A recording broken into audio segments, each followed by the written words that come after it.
Shukor nakaslem jong unongsan Hima. Menteri Sorkar Jila Bakmi Yakatanat Puli Puthi Uba Dakmen Rymbui. Uklem tre ban Kren Eiei Halor ke Jingdawa ban Pynhiar Shuki no ya Menteri Katanat Puli Puthi ke Sorkar Peding. Haba Kren Shukinong Thok Khobor mentagasngi ke arpusan terik. Naitung arhajar arpuhendriu. Haba lakali u ke ke jingsngau jong u Halor ke Jingyakhi Hadelhi. Uba lakmen uloong ba ke Jingyakren hapdeng ki arliang menta kadang yat kumta uloong ba anak ban penbet yakane ke Jinglong Jingman.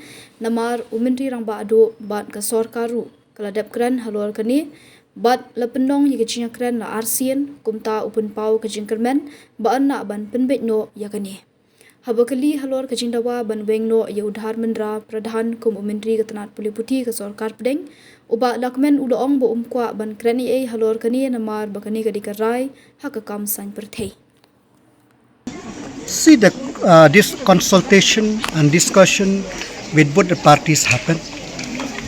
So let's hope that the solution to this issue could be there. And the Honorable Prime Minister has already spoken. The government have spoken, and 2 rounds of consultation have been done.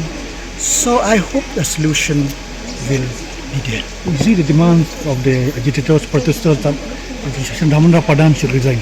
How do I you see have this? nothing to say on that, because that is up to the political. It is a political decision. I have nothing to say.